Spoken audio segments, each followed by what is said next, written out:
You're watching South Asia Newsline, and here are the top stories we're tracking for you on Thursday, the 19th of October.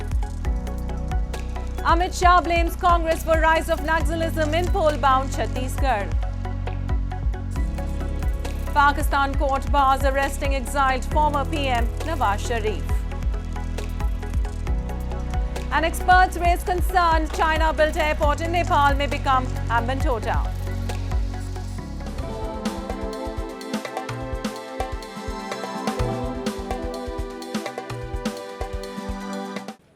And now for all the details. India's Home Minister Amit Shah on Thursday accused the Congress of encouraging Naxalism and said incidents of Naxal violence have come down by 52% in the 9-year rule of PM Modi's government. Addressing a series of rallies in poll-bound Chhattisgarh, Shah urged people to bring the BJP to power in the state currently ruled by the Congress, promising that his party will make the entire state free of the Naxal menace. He also hit out at Congress for corruption and poor development in the state. Polling for the 90 assembly seats in Chhattisgarh is scheduled to be held in 2 phases on November 7th and 17th, with results expected on the 3rd of December. आपके सामने 2 विकल्प है, एक और नक्सलवाद को बढ़ावा देने वाली कांग्रेस सरकार और दूसरी ओर नक्सलवाद को समाप्त करने वाली भारतीय जनता पार्टी की सरकार। एक और करोड़ों गरीबों को गैस, शौचालय, पानी, स्वास्थ्य, अनाज, घर देने वाली भारतीय जनता पार्टी की सरकार और दूसरी ओर करोड़ों रुपया भ्रष्टाचार कर दिल्ली दरबार में भेजने वाली कांग्रेस पार्टी की सरकार।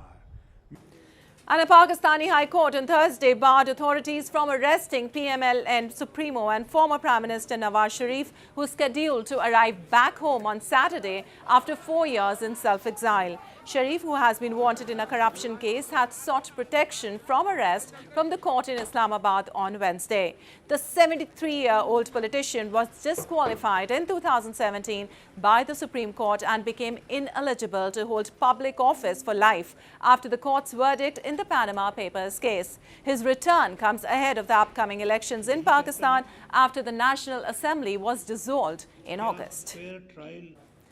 Moving on, in another case of subjugation of rights of minorities in Pakistan, a Hindu girl identified as Rajita Kohli was kidnapped and forcibly married to her abductor in the Sindh province. Despite her statement at the court expressing a desire to be with her family, the judge decided to send her to Darul Aman, the so-called shelter home. In a recent protest outside the UN office in Geneva, activists had raised concern over the issue of abduction and forced conversion of girls from religious minorities. They blamed it as part of the social engineering by the Pakistani establishment.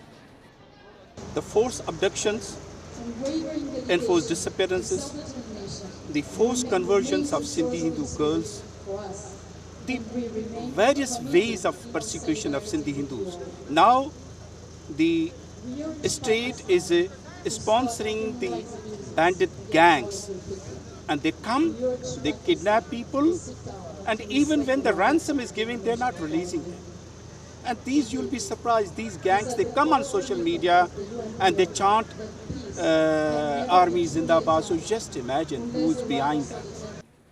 Well, Nepal's newly inaugurated Pokhara International Airport, built with Chinese help, is shaping up to be an economic albatross and has saddled Kathmandu with debt to creditors in Beijing for years to come.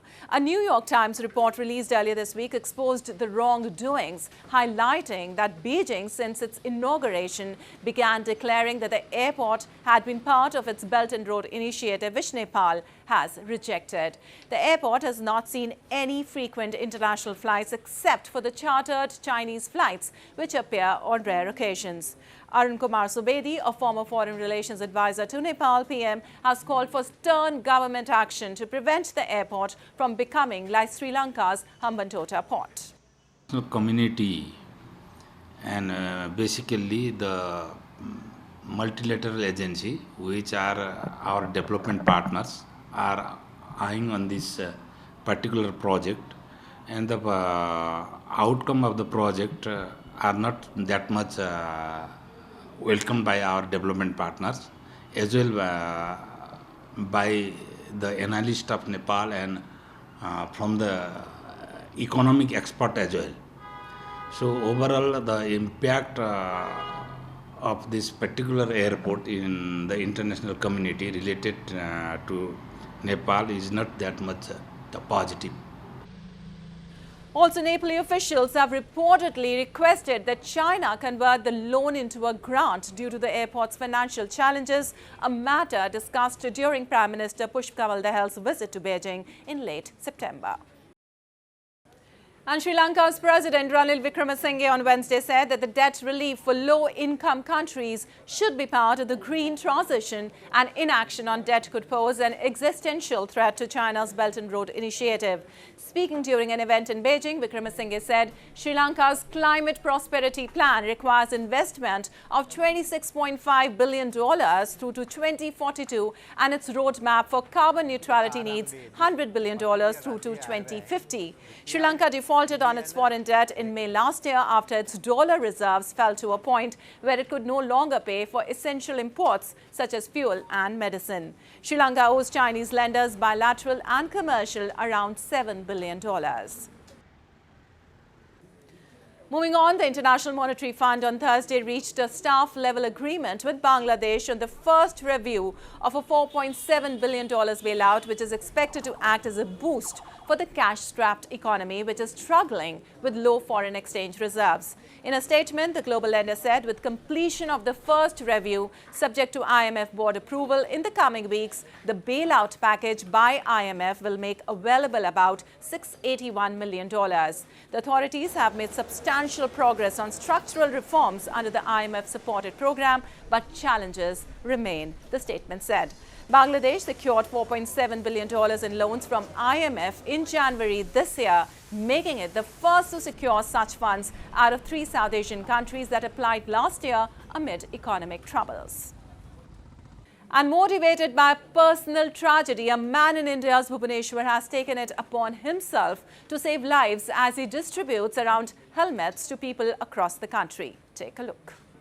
Jolted after the death of his close friend in a road accident in 2014, Raghavendra, known as the Helmet Man of India, has taken upon himself to raise awareness among people about road safety.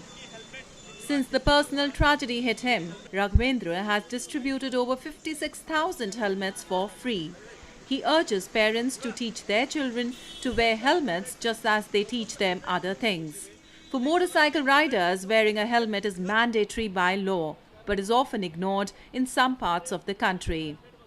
ये कि आज से 9 साल पहले हमने अपने मित्र को जो खोया था और उसके एवज में मैंने उसी दिन से प्रण लिया था कि भारत के हर नागरिक को मुझे अपना मित्र बनाना है और उसी लिए सड़कों पर हेलमेट लेकर के उतरा हूँ। और आज जो यहाँ पर लोगों को दे रहा था जब हेलमेट, तो मुझे बिलीव नहीं हो रहा था। वो तो शाश्वत में तो सड़कों पर लेट करके मुझे प्रणाम कर रहे हैं, कह रहे सर हमने आपके बारे में सुना है, देखा है, लेकिन मेरी गलतियों को आप पकड़ेंगे और आप खुद ही आकर के हेलमेट दे रहे हैं, ये मेरे लिए बड़े आश्चर्य की बात है। Each year in India, thousands of people die in road accidents due to negligent driving, making road accidents one of the biggest causes of unnatural death in the country. From 2016 to 2021, the number of fatalities stood at 153,972, according to government data. Well, that's all in tonight's edition. We'll see you same time tomorrow. Good night.